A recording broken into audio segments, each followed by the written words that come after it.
Olá, queridos, a paz do Senhor Jesus para todos. Amados, eu sou o pastor Adilson e esse é o Conexão da Alma. Queridos, eu quero, a partir dessa mensagem aqui, estrear um novo quadro, que é o Oração Vespertina. Nesse quadro eu quero, todas as tardes, mandar uma mensagem, enviar uma mensagem de edificação para a nossa vida. E hoje nós vamos estrear aqui com o livro de Gênesis, no capítulo 30, o verso 1, que diz assim: Vendo Raquel que não dava filhos a Jacó, teve Raquel inveja de sua irmã, e disse a Jacó: Dai-me filhos, se não morro. Amados, antes da gente continuar, eu gostaria que você escrevesse nos comentários aí a seguinte frase: Eu confio nas promessas do Senhor. Amém? O livro de Gênesis, no capítulo 30, está descrevendo a história de Raquel, de uma inveja que ela teve da sua irmã Lia. E essa história, na verdade, ela começa lá no capítulo 28 de Gênesis, quando Isaac envia Jacó para Padã Arã, e Isaac envia Jacó para que ele consiga ali uma esposa. Padã Arã é a terra de Labão. Labão é irmã de Rebeca, que é mãe de Jacó. Então, Isaac está mandando que Jacó vá a Padã Arã para trazer dali uma esposa, porque Deus tem uma promessa na vida deles, e essa promessa vai se cumprir, ela vai caminhar através da vida de Jacó, e Deus vai usar uma moça chamada Raquel para que essa promessa se cumpra na vida de Jacó. Lá no capítulo 28, verso 13 em diante, a palavra diz assim, olha, Deus está dizendo para Jacó, Jacó vai dormir, ele tem uma visão com Deus, e Deus diz para ele assim, olha, eu sou o Senhor Deus de Abraão, teu pai, e o Deus de Isaac. Essa terra em que estás deitado, darei a ti e a tua descendência, e a tua descendência será como o pó da terra, e estender-se-á ao ocidente e ao oriente, e ao norte e ao sul. E em ti e na tua descendência serão benditas todas as famílias da terra. E eis que estou contigo e te guardarei por onde quer que fores, e te farei tornar a esta terra, porque não te deixarei até que haja cumprido o que tenho falado.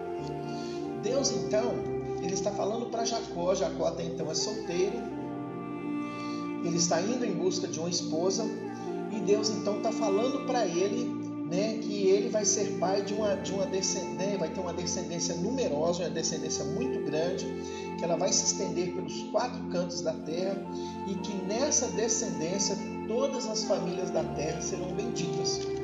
Então, quando Jacó ele chega a Padã Arã, ele vê Raquel pela primeira vez, ele se apaixona por Raquel.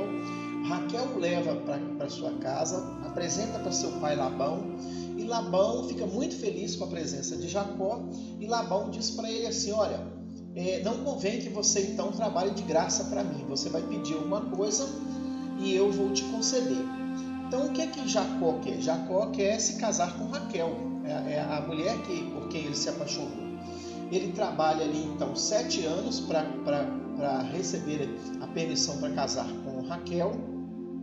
E no dia do casamento de Jacó, Labão ele passa a perna em Jacó, ele engana Jacó. Ele dá a Lia por esposa de Jacó, porque Lia era a filha mais velha, e nas terras de Labão tinha um costume de que a filha mais velha não poderia casar depois da filha mais nova. A filha mais velha tinha que casar primeiro. Então Jacó ele acaba se casando com Lia, mas ele não quer Lia, ele quer Raquel.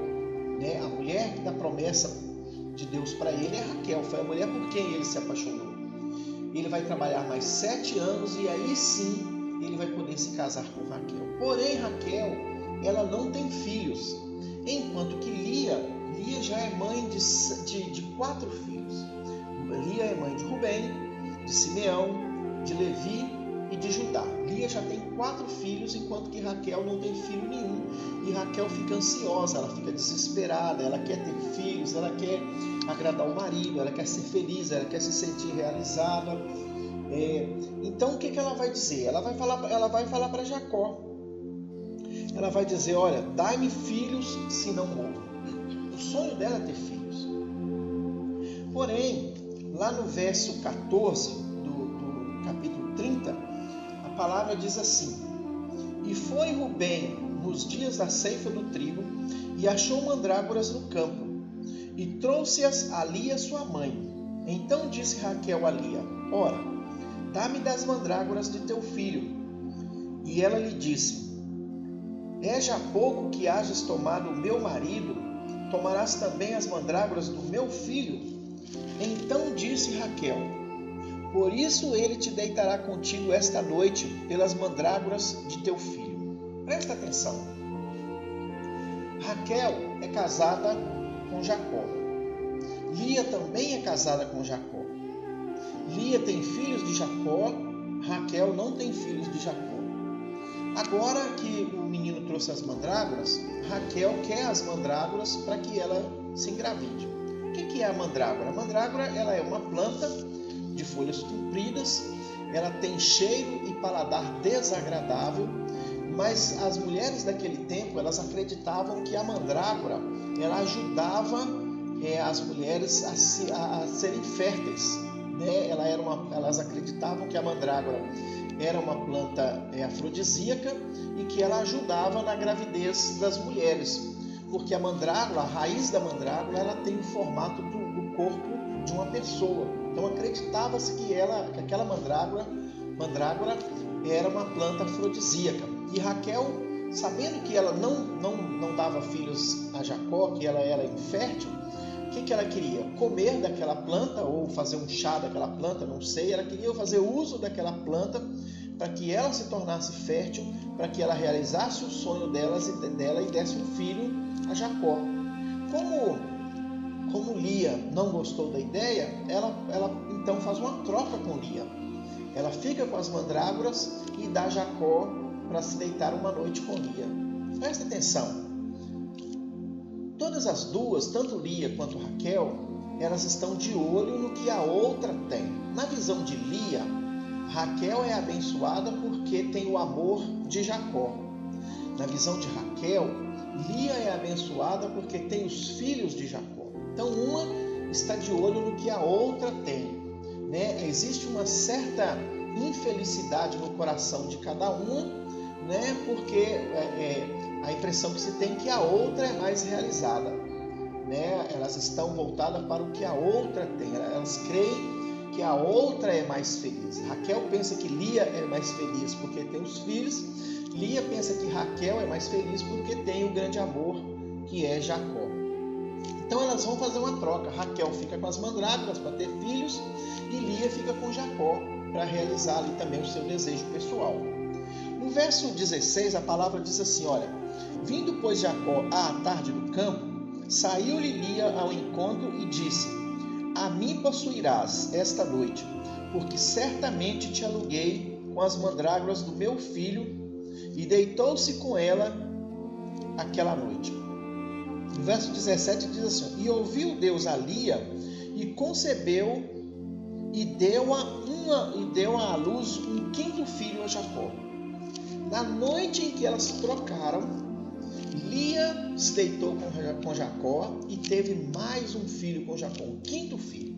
O filho que Raquel poderia ter tido, mas quem teve foi Lia.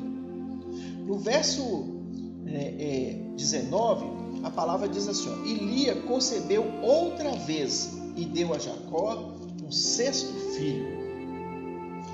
No verso 20, Lia diz: Deus me deu uma boa dádiva. Desta vez morará o meu marido comigo, porque lhe tenho dado 6 filhos, e chamou o seu nome Zebulon. E depois teve uma filha, e chamou o seu nome Diná. 3 filhos Lia teve depois daquela troca. Depois que Raquel começou a fazer uso das mandrágoras, que ela começou a colocar a sua fé nas mandrágoras, Lia teve ainda mais 3 filhos. Vamos pensar que cada gestação, tem aí em torno de 9 meses. Vamos pensar que em torno de tudo que aconteceu se passasse 3 anos. Então 3 anos Raquel confiando nas mandrágoras, que não deu nenhum resultado, enquanto que Lia estava produzindo mais filhos. 3 anos que Raquel está esperando nas mandrágoras e esqueceu-se da promessa de que Deus tinha para a vida dela, de que através de Jacó, usando a vida dela, Deus faria de Jacó uma grande nação que se espalharia por todos os cantos da terra. Os olhos de ambas estão focados no que a outra tem. Lia, que é o marido de Raquel. Raquel quer ter os filhos que Lia tem.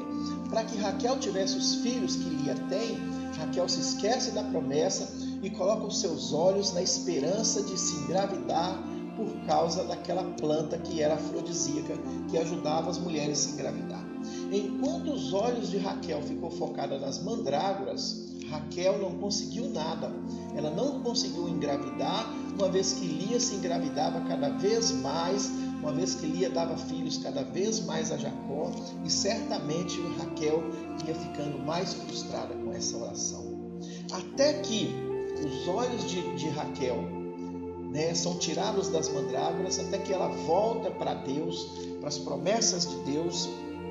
E aí no verso 22 do capítulo 30 a palavra diz assim, olha: e lembrou-se Deus de Raquel, e Deus ouviu e abriu a sua madre. No verso 22, e ela concebeu e deu à luz a um filho e disse: tirou-me Deus a minha vergonha, e chamou o seu nome José, dizendo: o Senhor me acrescente outro filho. Amados, esse aqui é um grande problema nosso. Deus, ele tem promessas para a nossa vida. Só que muitas vezes nós agimos igual a Raquel. Nós ficamos de olho no que o outro tem. Nós ficamos de olho nos sonhos realizados por Deus através da vida do outro.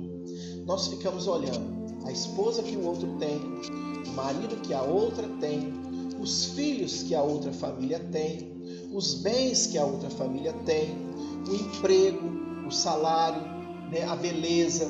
Nós focamos os nossos olhos no que o outro tem e nós esquecemos de que Deus tem promessas para a nossa vida. E enquanto nós estamos focados no que o outro tem, as promessas de Deus na nossa vida ficam paradas, porque nós tiramos os olhos de Deus para colocar os olhos em outras coisas. Lembra do texto quando Jesus anda sobre as águas? O que aconteceu ali? Pedro, ele fala para Jesus: olha, manda que eu vá me encontrar com o Senhor. E Jesus ordena que ele vá sobre as águas, e Pedro anda sobre as águas, e Pedro vai ao encontro de Jesus andando sobre as águas. E enquanto Pedro está olhando para Jesus, ele está caminhando sobre as águas. Quando ele tira os olhos de Jesus, a palavra diz que ele afunda, ele começa a afundar. É isso que acontece na nossa vida.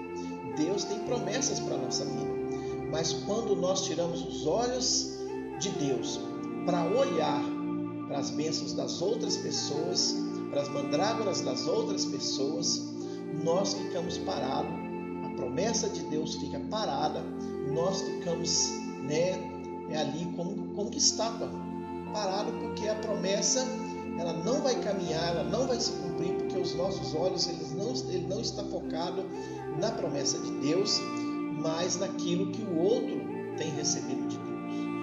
Então, amados, o que nós aprendemos com isso? Que nós não devemos ficar focados no que o outro tem, que não devemos invejar o que o outro tem. Deus tem promessas para nós também. No capítulo 8, no verso 15, ele diz assim, olha: eis que estou contigo e te guardarei por onde quer que fores, e te farei tornar a esta terra, porque não te deixarei até que haja cumprido o que tenho falado. Amados, Deus tem promessa para a minha vida, Deus tem promessa para a sua vida, e as promessas de Deus, ela não vai parar, ela não vai se acabar. Deus tem promessas e Ele vai cumprir na nossa vida todas as promessas. Mas para isso, queridos, os nossos olhos precisam estar focados no Senhor, a nossa esperança precisa estar no Senhor. Nós precisamos pedir ao Senhor que nos dê paciência para esperar que as suas promessas sejam cumpridas em nós.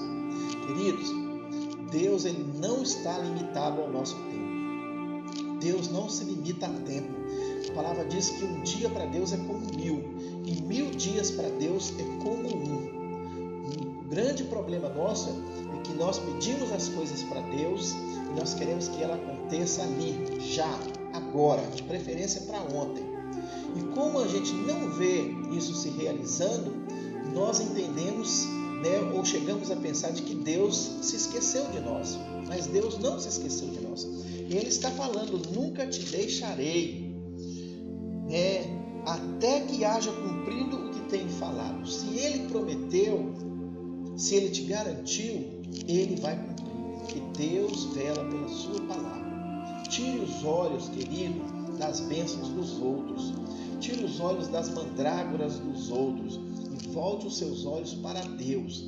Ele vai cumprir a promessa dele na sua vida. Basta que você creia, basta que você persevere, basta que você tenha paciência para esperar no Senhor. Amém? Eu quero fazer uma oração pela sua vida nesta tarde. Senhor, em nome de Jesus, Deus, eu quero apresentar ao Senhor o meu irmão, a minha irmã, meu Deus, que está ansioso, que tem feito orações ao Senhor, tem feito pedidos ao Senhor, tem buscado bênçãos na presença do Senhor, mas que não está conseguindo esperar. Deus, ele está contemplando as mandrágoras do vizinho, das outras pessoas.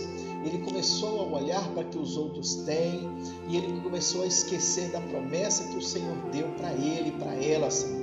Então, nesse momento, eu peço ao Senhor que abra os olhos espirituais do teu filho, da tua filha, faça com que ele se volte para o Senhor, faça com que ele perceba que o Senhor está trabalhando, mesmo ele não vendo, mesmo ela não vendo. Senhor, em nome de Jesus, dê sabedoria para esse irmão, dê sabedoria para essa irmã, dê discernimento, coloque confiança no coração dele, coloque confiança no coração dela. Senhor, e em nome de Jesus nós te pedimos que o Senhor venha cumprir todas as promessas do Senhor na vida do teu filho e da tua filha. Deus, essa é a minha oração. Que o Senhor dê a ele, que o Senhor dê a ela uma noite de sono tranquilo, de sono abençoado. Que o Senhor tire toda preocupação, toda ansiedade, toda aflição. Que o teu filho e a tua filha tenham um sono leve, um sono abençoado, sonhos de bênçãos com o Senhor. Deus, é no nome de Jesus que eu te peço. Que as bênçãos do Senhor sejam sobre a vida desse homem, desta mulher, desse jovem, desta jovem, dessa criança, de todos, Senhor. Em nome de Jesus, que as bênçãos do Senhor, todas elas sejam cumpridas, sejam realizadas, os sonhos, os planos, os projetos do Senhor, todos eles se cumpram na vida do teu filho, na vida da tua filha, em nome de Jesus. Amém. Amém, queridos? Eu quero pedir para você, se você tiver gostado dessa mensagem, que você compartilhe aí com seus amigos, com seus familiares, que você coloque lá no status do seu WhatsApp, me ajude a enviar esta mensagem para outras pessoas. Pode ser que alguém precise ter aí a sua fé renovada, pode ser que alguém esteja precisando ser despertado para voltar para o Senhor. Então, se você compartilhar, se você colocar aí no seu status essa mensagem, outras pessoas com certeza vão ser abençoadas. Se você não fez ainda a sua inscrição no canal, me ajude, faça lá a sua inscrição. Todos os dias eu quero mandar uma mensagem para você. Amém? Deus te abençoe. Nós nos vemos no próximo quadro da oração vespertina. Deus te abençoe.